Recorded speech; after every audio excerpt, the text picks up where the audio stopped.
Hello दोस्तों, हमारा नाम हिमांशु ब्रह्मण्या है और आपके चैनल का नाम है हिमांशु ब्रह्मण्या स्टडी पॉइंट।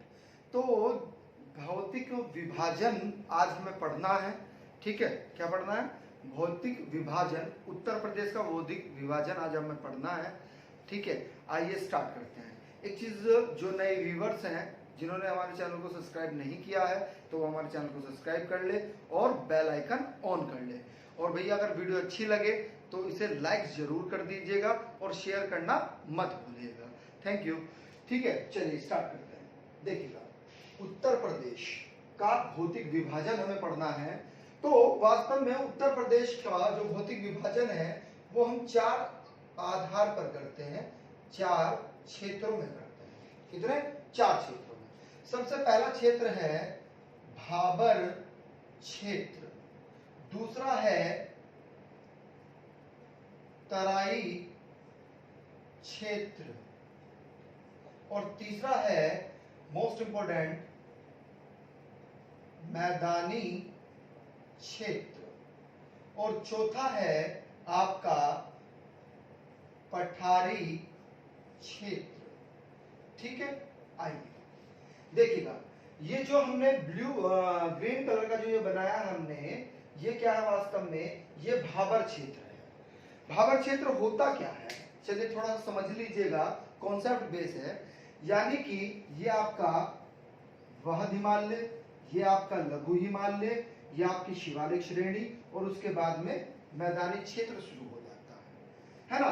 तो जो ये आपका यहां से क्या होती है, वास्तव में यहां से नदियां बड़े बड़े शिलाखंडों को तोड़कर लेके आती हैं। क्या करती हैं? बड़े बड़े शिलाखंडों को तोड़कर लेके आती हैं। क्योंकि शिलाखंड कैसे टूटकर आते हैं? जब लगातार धूप वर्षा हो रही है तो जिसके कारण क्या होता है, उनमें दरारें आ जाती हैं। जो पर्वत होते हैं, चट्टाने होते हैं, शिलाखंड होते हैं, उनमें दरारें आ जाती हैं। तो दरारें आने के क्रम में होता क्या है, जब नदी गतिज ऊर्जा के साथ, कौन सी ऊर्जा के साथ? गतिज ऊर्जा के साथ आती है, तो थोड़ी सी गति जब दरारों पर लगती है तो वे चट्टाने टूट जाती हैं। और टूटने के क्रम में क्या होती है, आपको पता ही है कि ढाल से निचले क्षेत्र में आएंगी कि नहीं आएंगी टूट के। तो वो चट्टाने टूट कर क्या आती हैं, जब समतल मैदान क्षेत्र में आ जाती हैं, वे चट्टाने टूटकर यहाँ पर बड़े बड़े शिलाखंड आकर टूटकर आ जाते हैं, बिछ जाते हैं। तो इसी क्षेत्र को वास्तव में हम क्या कहते हैं? इसी क्षेत्र को हम भाबर क्षेत्र कहते हैं। क्या कहते हैं? भाबर क्षेत्र कहते हैं। अब इसके बाद में होता क्या है कि नदियां, बिल्कुल ध्यान समझना है कि जो भाबर क्षेत्र है, वास्तव में वह भाबर क्षेत्र में नदी विलुप्त हो जाती है। नदी क्या कर रही है, अब इसके अंदर प्रवाहित हो रही है, अर्थात जो ये शिलाखंड हैं इनके अंदर प्रवाहित हो रही है।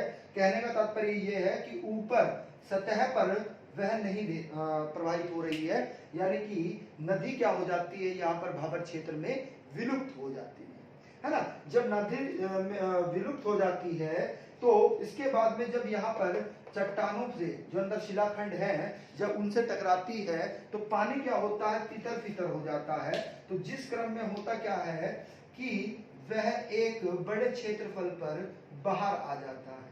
क्या आ जाता है? बड़े क्षेत्रफल पर बाहर आ जाता है। तो जब वह बड़े क्षेत्र पर बाहर आ जाता है, दलदली क्षेत्र में आ जाता है नदी का पानी, तो इसी क्षेत्र को हम क्या कहते हैं? तराई का मैदान कहते हैं। क्या कहते हैं? तराई का मैदान या तराई क्षेत्र कहते हैं। अब नदी क्या करती है, वास्तव में अपनी घाटी में बहना पसंद करती है, यानी कि अपने क्षेत्र में बहना पसंद करती है ना। तो ये नदी की घाटी का क्षेत्र है। अब होता क्या है, वास्तव में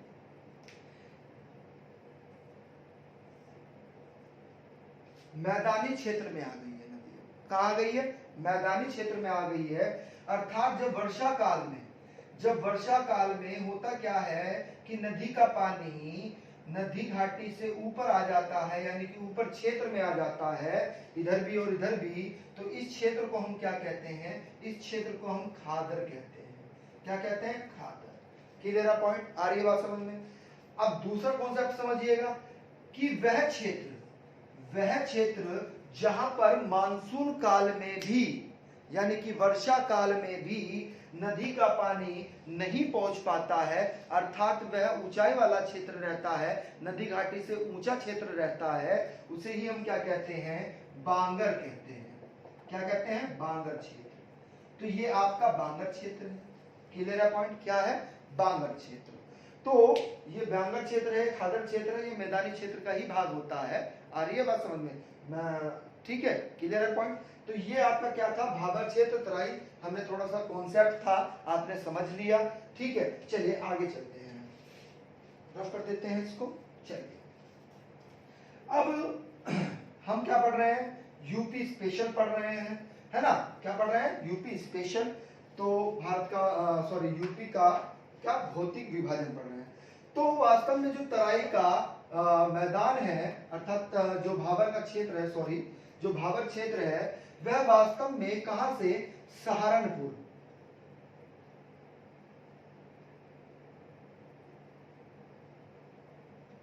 सहारनपुर से स्टार्ट होता है और कहां तक चले गया है, वास्तव में खुशीनगर तक चले गया है। कहां तक, खुशीनगर तक, यानी कि पीलीभीत, बहराजगंज, है ना, होते हुए कहां तक चले गया है, खुशीनगर तक चले गया है। अब इसकी अगर एक बात करें तो वास्तव में जो ये पश्चिम में है, तो पश्चिम में ज्यादा क्या है, ये चौड़ा है, जबकि पूर्व में जाते हुए क्या है, इसकी लंबाई घटती जा रही है, अर्थात चौड़ाई भी घटती जा रही है। इसकी चौड़ाई पूर्व में घटती जा रही है और पश्चिम में बढ़ती जा रही है। क्लियर है पॉइंट। यहाँ पर बेसिकली इस क्षेत्र में जो भाबर क्षेत्र है, यहाँ पर आपको अभी हमने बताया कि पत्थर ही पत्थर पाए जाते हैं। क्या, पत्थर क्षेत्र है, पथरीला क्षेत्र है पूरा, बड़े बड़े शिलाखंड आकर टूट कर गिर गए हैं। अब आप समझ रहे होंगे कि उत्तराखंड, यानी कि उत्तराखंड के पास का क्षेत्र और जो नेपाल से सीमा बनाने वाले राज्य हैं, किससे, नेपाल से जो सीमा बनाने वाले राज्य हैं, है ना, तो वो वास्तव में भाबर क्षेत्र में ही आते हैं। किसमें आते हैं, भाबर क्षेत्र में ही आते हैं। क्लियर, 7 जिले बताते हैं। इससे पिछली वाली वीडियो में जो पहली वीडियो थी हमारी, उसमें देखिएगा उत्तर प्रदेश की, हमने पूरा विस्तृत 7 जिले बताए हैं।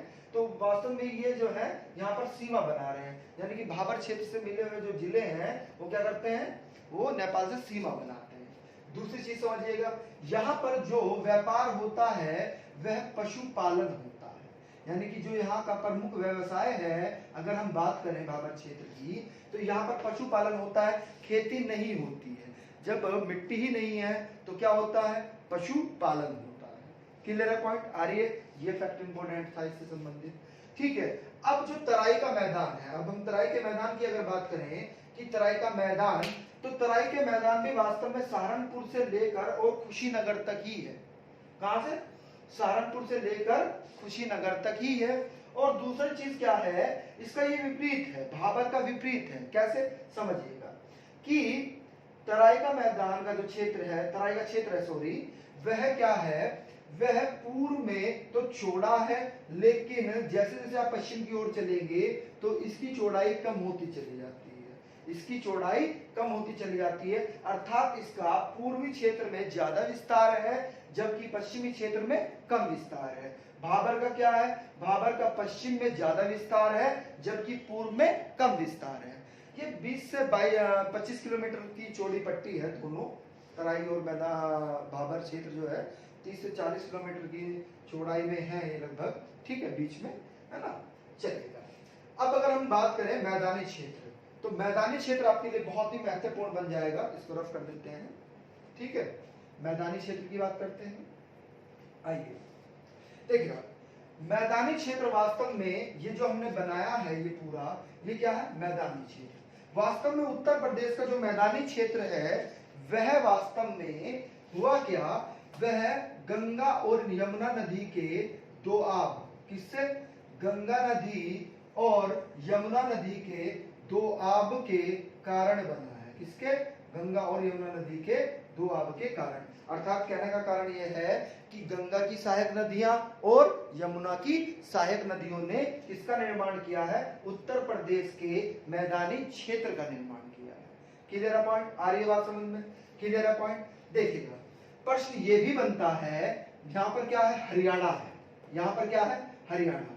तो हरियाणा क्या करता है, बिल्कुल ध्यान समझना है, प्रश्न जो आपसे बनेगा मैदानी क्षेत्र से ये प्रश्न बनेगा आपका, बिल्कुल ध्यान से समझना है कंटेंट को, कि पश्चिम में इसका विस्तार कहां तक है, तो यमुना, यानी कि ये यमुना से स्टार्ट होता है और पूर्व में कहां तक चले गया है। यहां पर एक नदी है, यहां पर एक नदी है, यहां पर बिहार है, क्या है, बिहार, और यहां पर क्या है, हरियाणा है। ठीक है ना, क्लियर पॉइंट। तो पश्चिम में यमुना नदी से लेकर और पूर्व में कहां तक, पूर्व तक की अगर हम बात करें तो गंडक नदी तक, कहां तक, गंडक नदी तक इसका विस्तार है। पॉइंट क्लियर है। प्रश्न ये भी बनता है कि बिहार, क्योंकि यहां पर प्रवाहित होती है, बिहार और उत्तर प्रदेश की सीमा पर कौन सी नदी बहती है, तो बिहार व उत्तर प्रदेश की सीमा पर गंडक नदी बहती है। अर्थात बिहार और उत्तर प्रदेश की सीमा जो बनाती है वह कौन सी नदी बनाती है, गंडक नदी बनाती है। Clear point. और हरियाणा और उत्तर प्रदेश की सीमा कौन सी नदी बनाती है, तो यमुना बनाती है। क्लियर पॉइंट, आ रही है बात समझ में। ठीक है, अगला फैक्ट समझिएगा, बिल्कुल ध्यान से समझना है। मैदानी क्षेत्र की बात करें, मैदानी क्षेत्र में हमने आपको बताया कि कौन कौन सी मिट्टी, बिल्कुल ध्यान से समझिएगा, यहीं पर दोनों क्षेत्र पाए जाते हैं मैदानी क्षेत्र में ही। यहाँ पर ही खादर पाया जाता है और यहाँ पर ही बांगर पाया जाता है।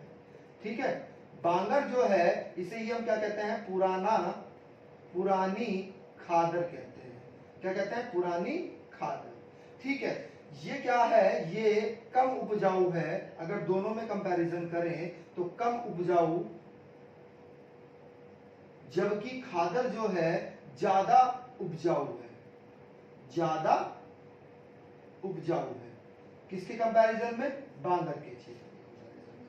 क्योंकि यहां पर किसका निर्माण हुआ है, वास्तव में इन दोनों क्षेत्रों में किसका निर्माण हुआ है, कोप मिट्टी का निर्माण हुआ है। कोप मिट्टी क्या होती है, बिल्कुल ध्यान से समझना है, सारे प्रश्न आपसे पूछे जाएंगे, महत्वपूर्ण है। क्योंकि ये जो मैदानी क्षेत्र है वास्तव में इसका दूसरा नाम क्या कहते हैं, इसे गंगा यमुना का दो आब भी कहते हैं। क्या कहते हैं, दो आब। वास्तव में गंगा यमुना का दो आब का मतलब क्या है, यानी कि गंगा और यमुना नदी के बीच में जो समतल मैदान है, गंगा और यमुना नदी के बीच में जो क्षेत्र है और जो समतल मैदान है उसे ही हम क्या कहते हैं, गंगा यमुना का दो आब कहते हैं। क्लियर पॉइंट, आ रही है बात समझ में। तो बात कर रहे थे हम खादर और बांगर की, आइएगा इसको ही समझते हैं। ठीक है, यहां पर होता क्या है वास्तव में मैदानी क्षेत्र में, जब नदी अपने साथ मिट्टी लेकर आती है, जब नदी अपने साथ मिट्टी लेकर आती है तो उसे हम क्या कहते हैं, कोप मिट्टी कहते हैं। क्या कहते हैं, कोप मिट्टी। जब नदी के साथ है वो, जब नदी के साथ में मिट्टी है तो उसे हम कोप मिट्टी कहते हैं। जब नदी क्या करती है, मिट्टी को छोड़ देती है, आ रही है बात समझ में, मिट्टी का फैलाव कर देती है, तब उसे हम क्या कहते हैं, तब उसे हम जलोढ़ मिट्टी कहते हैं। क्या कहते हैं, जलोढ़ मिट्टी कहते हैं। पॉइंट क्लियर है। प्रश्न ये भी बन जाता है, कोप मिट्टी आ गया है तो इसका निर्माण कब हुआ था, तो इसका निर्माण प्लेस्टिनोसीन काल में हुआ था। क्लियर है पॉइंट, प्लेस्टोसीन काल में हुआ था कोप मिट्टी का निर्माण। क्लियर है पॉइंट। अगर अब हम ढाल की बात करें कि ढाल कैसा है, तो वास्तव में उत्तर प्रदेश के मैदानी क्षेत्र का ढाल जो है, देखिएगा नदियां क्या दर्शाती हैं, नदियां वास्तव में ढाल को दर्शाती हैं। नदियां क्या दर्शाती हैं, ढाल को दर्शाती हैं। जिस दिशा में नदी प्रवाहित हो रही है वास्तव में उस क्षेत्र का ढाल उधर ही होता है। तो ढाल में आपको याद रखना है, प्रश्न पूछा जाता है कि ढाल की अगर हम बात करें कि कैसा ढाल है, तो ध्यान रखिएगा उत्तर पश्चिमी से लेकर दक्षिण पूर्व की ओर है। पॉइंट क्लियर है, यानी कि उत्तर पश्चिम से लेकर कैसा, दक्षिण पूर्व की ओर क्या है, उत्तर प्रदेश का ढाल है, अर्थात मैदानी क्षेत्र का ढाल है। ठीक है, आइएगा स्टार्ट करते हैं, अगले फैक्ट पर आते हैं। अब अगर हम बात करें, बिल्कुल ध्यान से समझिएगा, जो तराई का क्षेत्र है, इससे इंपोर्टेंट फैक्ट 2-3 और है वो सुन लीजिएगा। यहां पर क्या होता है वास्तव में, वर्ष भर यहाँ पर आर्द्रता रहती है, यानी कि यहाँ पर जो जलवायु है वह कैसी है, आर्द्रता है, क्योंकि वर्ष भर इसमें नमी बनी रहती है ना, वर्षा के कारण। वो अगला ही टॉपिक आपका क्या बनेगा, भारत की जलवायु, तब आप चर्चा करेंगे कि आर्द्र क्यों रहता है तराई का मैदान, ठीक है, हमेशा वहां की जलवायु में नमी क्यों रहती है। तो वो हम आपको नेक्स्ट वीडियो जो आपको कल दी जाएगी, अपलोड की जाएगी, है ना, नेक्स्ट वीडियो, तो उसमें आपको भारत की जलवायु पढ़ाएंगे, तो उसके बारे में हम आपसे चर्चा करेंगे। इसके बारे में, आर्द्रता के बारे में, कि तराई के मैदान के क्षेत्र में आर्द्रता क्यों रहती है। अब दूसरी बात क्या है, जब यहाँ पर नमी रहती है, वर्षा अधिक होती है, वर्ष भर वर्षा बनी रहती है ना, तो यहाँ का जो क्षेत्र है वास्तव में वह कैसा हो जाता है, दलदली हो जाता है। अब दलदली क्षेत्र होने के कारण होता क्या है, यहाँ पर बहुत मोटे मोटे मच्छर हैं भैया, है ना, ये बेड पूरी क्या है, हमारे स्वास्थ्य के लिए हानिकारक है। यहाँ पर बीमारियां सबसे ज्यादा होती हैं तराई के क्षेत्र में, क्लियर है पॉइंट, क्योंकि दलदली क्षेत्र उमस रहती है, पूरी गर्मी अधिक रहती है, वाष्पीकरण होता रहता है ना, तो यहाँ पर बीमारियां भी अधिक होती है, डेंगू, है ना, मलेरिया, मच्छरों से ज्यादा रोग जो उत्पन्न होते हैं वो है, हर्पीज वगैरह बहुत ज्यादा रोग होते हैं यहाँ पर, ठीक है, तो ये अनुकूल नहीं है तराई का मैदान हमारे लिए, ठीक है। अब अगर हम बात करें, मोस्ट इंपोर्टेंट है ये भी, पठारी क्षेत्र। तो पठारी क्षेत्र वास्तव में ये आपका ललितपुर है, तो ललितपुर से लेकर ये आपका सोनभद्र है, क्या है, सोनभद्र, यानी कि ललितपुर से लेकर जो सोनभद्र तक ये रेड कलर का आपको क्षेत्र दिखाई दे रहा है, यही वास्तव में क्या है, यही आपका पठारी क्षेत्र है। यही क्या है, आपका पठारी क्षेत्र है। और ये पठारी क्षेत्र देखिएगा, वास्तव में ये पठारी क्षेत्र है क्यों, जो भारत का प्रायद्वीपीय पठार है उसकी अवस्थिति कुछ इस प्रकार है ना, ये, तो वास्तव में ये जो क्षेत्र है, ये प्रायद्वीपीय पठार का ये वाला क्षेत्र, यही वास्तव में उत्तर प्रदेश का दक्षिणी क्षेत्र है। कौन सा क्षेत्र है, दक्षिणी क्षेत्र, यानी कि प्रायद्वीपीय पठार का जो सबसे उत्तरी क्षेत्र है वास्तव में वह उत्तर प्रदेश का दक्षिणी क्षेत्र है। क्लियर है पॉइंट, बात समझ में आ रही है। लाइन को दोबारा रिपीट कर रहे हैं, जो भारत का प्रायद्वीपीय पठार है उसका जो उत्तरी क्षेत्र है वास्तव में वह उत्तर प्रदेश का दक्षिणी क्षेत्र है। क्लियर है पॉइंट, आ रही है बात समझ में। अब ये ललितपुर से लेकर कहां तक, सोनभद्र तक विस्तृत है। वास्तव में इस क्षेत्र को हम क्या बोलते हैं, इस क्षेत्र को हम बुंदेलखंड बोलते हैं। क्या बोलते हैं, बुंदेलखंड बोलते हैं। अब बुंदेलखंड का पठार इसी में ही विस्तृत है, बुंदेलखंड क्षेत्र में ही क्या स्थित है, बुंदेलखंड का पठार स्थित है क्या वास्तव में, जो विंध्याचल पर्वत है। कौन सा, विंध्याचल पर्वत है, और विंध्याचल पर्वत में 3 श्रेणियां पाई जाती हैं। जो बीच वाली है इसे हम कहते हैं भंडारे, इसे कहते हैं कैमूर, यानी कि जो सबसे पूर्वी श्रेणी है विंध्याचल पर्वत की, विंध्यन क्रम की श्रेणी जो है उसकी, तो कैमूर का विस्तार वास्तव में सोनभद्र तक चले गया है। कहां तक, सोनभद्र तक चले गया है, यानी कि यहाँ पर कौन सी, कैमूर पहाड़ी जो है आपकी, उसका भी क्षेत्र विस्तृत है ना, तो इसीलिए प्रायद्वीप का पठार है। अब दूसरी बात, जो आपका पठारी क्षेत्र है यहाँ पर वर्षा कम होती है ना, यहाँ पर क्या होती है, वर्षा कम होती है, ठीक है, कल जलवायु पढ़ाएंगे तो बताएंगे वर्षा कम क्यों होती है। तो यहाँ पर कुछ इसके फैक्ट्स हैं, देखिएगा समझिएगा।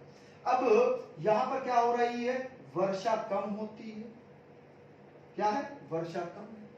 वर्षा कम होने के कारण यहाँ पर क्या है, यहाँ पर अरावली श्रेणी होने के कारण क्या है, यहाँ की मिट्टी कैसी है, लाल मिट्टी है। कैसी मिट्टी है, लाल मिट्टी है।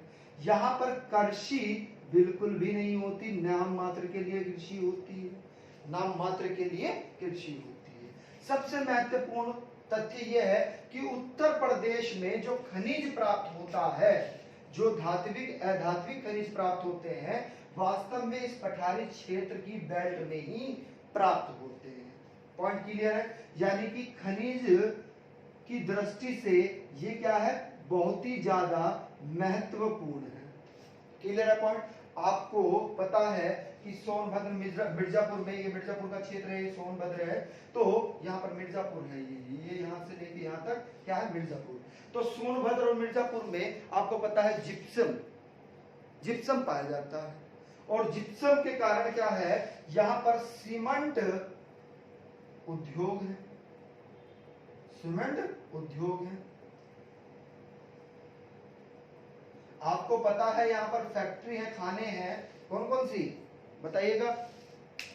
चुनार व चुरूक, है ना, चुनार व चुरूक की क्या है, फैक्ट्रियां, खाने हैं, जिप्सम पाया जाता है। यानी कि यहाँ का ये जो क्षेत्र है वास्तव में ये खनिज की दृष्टि से पठारी क्षेत्र जो है आपका बहुत ही ज्यादा महत्वपूर्ण है। क्लियर है पॉइंट? ठीक है, देखिएगा जिसने हमारे चैनल को सब्सक्राइब नहीं किया है तो हमारे चैनल को सब्सक्राइब कर ले, जो नए व्यूअर्स हैं, और बेल आइकन ऑन कर लें, है ना। और वीडियो अच्छी लगी है तो इसको लाइक करिएगा और ज्यादा से ज्यादा भैया वीडियो को शेयर कीजिएगा। Thank you very much.